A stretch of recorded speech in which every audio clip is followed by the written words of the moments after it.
All right, everybody, welcome back to another episode of Caydgaming. Today, I'm going to introduce you to something called Death Must Die. Think of this kind of like a horde survival, so almost like Vampire Survivors, mixed with a game like Hades. It is a roguelike adventure, but instead of being fully automatic, there are some hack and slash elements to it. The premise of the game is you unlock different characters here. So, for example, this knight here is the first character I played as, then this fire mage is the second, and now I'm this kind of ninja-like character. And the whole point is death is doing something bad. And so the story right now is kind of shrouded in mystery. There is some voice acting to it. And it's a lot of fun. So go ahead, grab a coffee, and let's dive right in. This is kind of like the overworld area, where this, for example, is the shopkeep, where you can sell items and buy items as you like. In addition to that, you do have a storage container here where you can drop off loot, especially if the loot is not for your character, because there are some items, for example, like heavy armor. The rogue type character, ninja, cannot equip it. And then from there, whenever you're ready, you go down the steps into the water, and the run begins. So I'm going to show you a bit of the ninja gameplay today. She's a lot of fun. My one difficulty with her is her attack range is very short, as you can see. So the instructions are here in the center. Left click is your attack. You move with WSAD. You move faster when you're not attacking, of course. Spacebar is your dash as well, so you can kind of move around a little faster. And the little yellow charges above my character, those are your dash charges. And then when you gather the little green diamonds, those are your experience, which gives you a level up, which is where a deity like this gentleman here pops up to give you a boon. I really don't have patience for these heroic epic quests. Take my blessing quickly, I'm not in a good mood. So from here, this is where it goes into that kind of roguelike category. You can kind of choose what you want to take, and there is a reroll for you to get on the side as well. I actually really like the idea of the additional strike and the additional damage from it for my attacks, so I'm going to take that. Above my character, you can see the two squares, as I mentioned. Those are for dashes, and they do charge over time. The red bar is your health. All that is also displayed at the bottom, and the very, very bottom shows you my experience bar below the character portrait. And then the game, as you can see, essentially I am hitting bad guys, collecting gems to level up, and moving along. It's very, very fun. It is challenging. I will say, I think my first 2 or 3 runs only lasted, I think, 5 minutes, plus or minus 5 to 7 minutes, maybe. So that was absolutely something that, like, I had to adjust to. And then, of course, as you play, you earn the money, you get items that'll help you, you know, have better runs in the future. This game, I think, less stat oriented and more like gear oriented. So the biggest comparison for me, for example, would be like, as opposed to saying, hey, you died, but here's some experience to permanently upgrade your damage, it's more like, hey, you died, but here is some loot, some gear that'll help you get farther next time. So I have about an hour of experience so far. So I'm not at all an expert on this game, but I do love it a lot. I think it is also considered an indie game made by indie developers. It's really accessible on Steam. So I think I paid down here. Let's get this over with quickly. I think I paid like $6 for this. It's tremendously fun. It definitely feels like a love child of Diablo as well. Ooh, master tier. These are great. I do not want to reroll these. I don't really have any spells yet, so I don't know if I want to take that. Meteors fall from the skies. That's always good. Every few attacks, you breathe fire. This is, of course, kind of a fast attack speed build, so I think I want to take this one specifically here. So let's do that. Here we go. Something else, you can see the skeleton with the bow up here. It has a crown. That makes it like an elite enemy, and it drops stuff as well. To pick up items, E is kind of your interact. So the bonfire over there, for example, I think this heals you. We could test it out just to see. Oh, +3 max life. Okay. And then the other thing I'd point out, the minimap in the top right, that is essentially showing you where you're located as well as where there might be points of interest. So very, very important. In that you see like the yellow dot, for example, that is where another point of interest would be. All right, so let's see. Mort, the daughter of death. I already took the ravens. I do like having the ravens that apply curse. Curse makes enemies lose health over time. I also, yeah, your attacks have a chance to spawn phantoms, which is great. Every few attack hits shoot out sickles. Oh, that's also tempting. Let's spawn more stuff with attacks. We're going attack speed. So now the skeletons that have like the swirly over their head that's green, that's the curse on them. You don't tire easily, I'll give you that. All right, oh, level 2 Breath of Fire. And since it's Master, the upgrades are notably better. I am definitely gonna spend the time to upgrade this. And then if you're wondering, one thing I love in more modern iterations of games like this, at the end of your run, when you inevitably will die, it does show you the damage breakdown. So it'll show me, for example, like, hey, this skill did the most damage. This skill did the least damage. So you can kind of use that for your point of reference. So you'll know, hey, maybe here's why I'm doing well and here's why I'm doing poorly. This one skill that I took and upgraded a bunch barely did any damage. This game is absolutely skill-based. I think a lot of it really is about dodging enemy attacks. Knowing, you know, what to do, when to do it. At some point, if you are not scaling enough, you will hit that wall where enemies will become just unfortunately a little too strong. But overall, for me personally, I have really enjoyed the difficulty curve so far, and I have progressed slightly farther with each run. Now, what I'm about to say might be blasphemy in the gaming community. I haven't played Hades yet. I know it's extremely successful. It's in my library. I own it. I will make a video on Hades at some point. I love the concept of the game. But to clarify, I just haven't gotten around to it.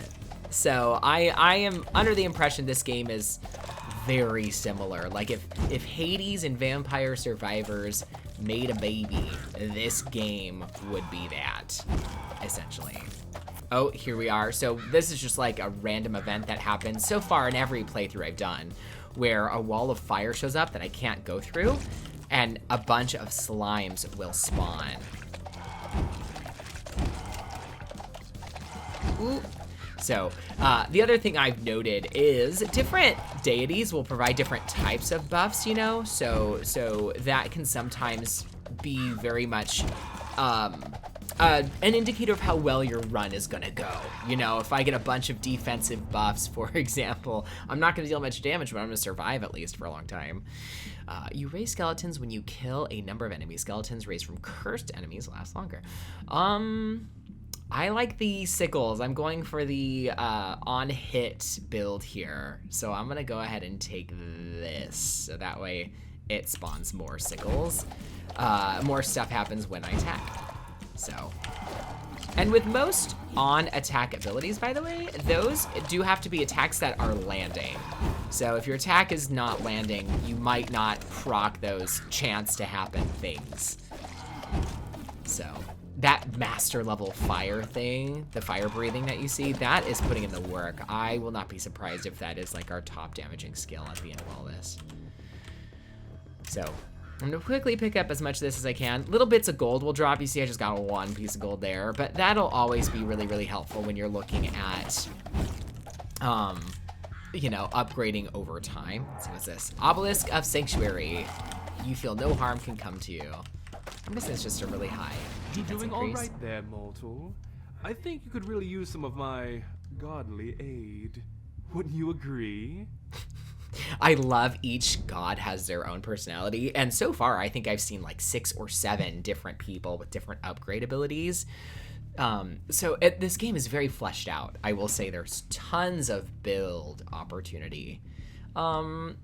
Your hits have a chance to cause chain lightning. Like all games with lightning, it's 1 to a high number, so it's like high risk. However, I do love it. I've had a few instances, especially with chain lightning, where I'm like, oh yeah, wow, that did a lot of damage, you know, type thing. All right, don't run away from me. Ooh, there was our first chain lightning, that's awesome. And I see I dropped a health pickup too, that's gonna help us. I love whenever you kill those guys, it sounds like a soda is being opened. Listen, when I kill one of these giant knights, it sounds like soda. Yep. And those now that they're no longer elites, but they are like this stronger iteration of enemies in this game, basically, they have chances to drop higher quantities of experience, which is pretty cool. Asking you will find plus 9% pickups.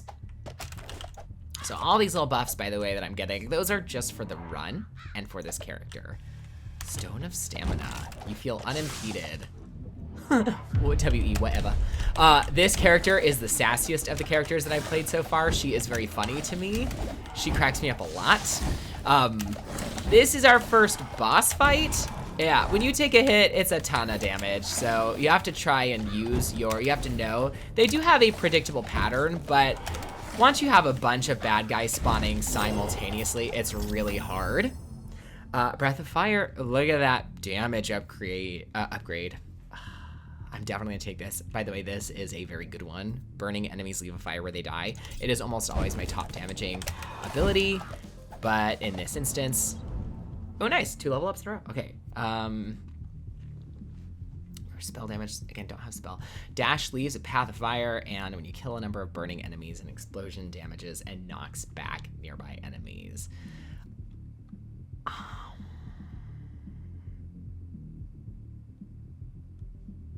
I'm gonna take it. Because we are, oops, yep. Oh, dang it, and trying to pick up that amulet, I took a hit. Yeah, one more hit, and I'm gonna die from this boss, which is very fair. There we go, we killed him. So the gold chest, I believe, will be a level up here. Yes, so it's an auto, like, blessing here. You move faster, that's gonna be really helpful. Yeah, I'm gonna take that one for sure. I think we need it at this point. And then magnetic gauntlets. So the gear, by the way, I don't want to ignore. To quickly show you B, as in boy, that button B is your inventory. So as you pick stuff up in a run, you can equip it. So +1 heal and level up, spell damage, and spell speeds. This gives me luck and shard pull area. And then this, spell damage. See, I'm not really a spell user as this character. I'm gonna save that for the mage. So I'm gonna equip this with right click. And now, see, once it's equipped, it's bound to that character, so you can't trade them. You can sell it though, which is good. And then all this heavy stuff and the swords, I'm gonna save for the knight. Breath of Fire, Master again. Yeah, I have to take this one. It's a big upgrade. It's getting even bigger AoE, and it is clearly helping me the most, especially by hitting enemies in the distance. Ooh, an elite! It's like meta comedy because I've fought that elite a couple of times and killed him, and so he constantly pops up. And I love the things that people will say. Fair warning to anyone watching, there is language in this game. I personally don't mind it. If language upsets you in a game, just make that note when you are playing. Sometimes the minions of death say cuss words. And usually, the first time I saw it, it was funny and unexpected. But anyways, you kill a number of burning enemies and explosion damages and knocks back nearby enemies. Yeah, so I'm gonna continue to upgrade this. We need higher damage, especially as enemies are, you know, plowing forward.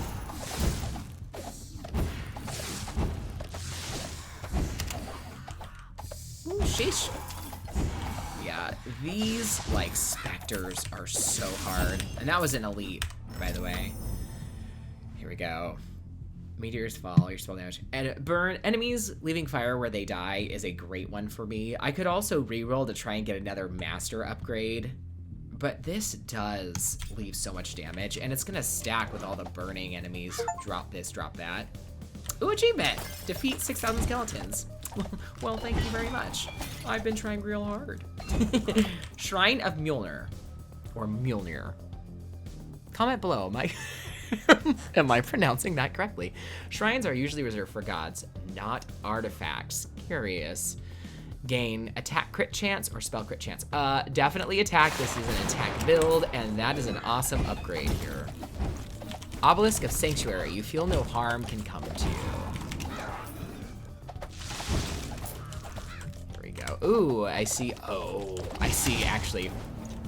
Just follow your heart.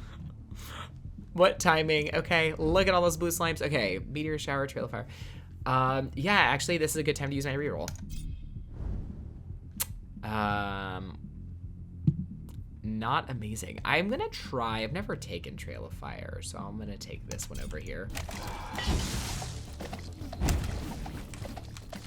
So we need. Oh, geez. All right. Yeah, this is hard. Shrine of Music. A calming song can barely be heard from underneath the stone. Gain plus 600 pull area. Enemy barriers reduced, also amazing. Or gain experience per second. If I would have gotten this sooner, I might have taken the experience. I know I'm nearing kind of where I usually die. So I'm almost more tempted to take the reduction in barriers or the pull area, which will give me more experience. I'm gonna go for barrier reduction, which will hopefully, I mean, this is so hard to survive here. And I don't have enough dashes to really.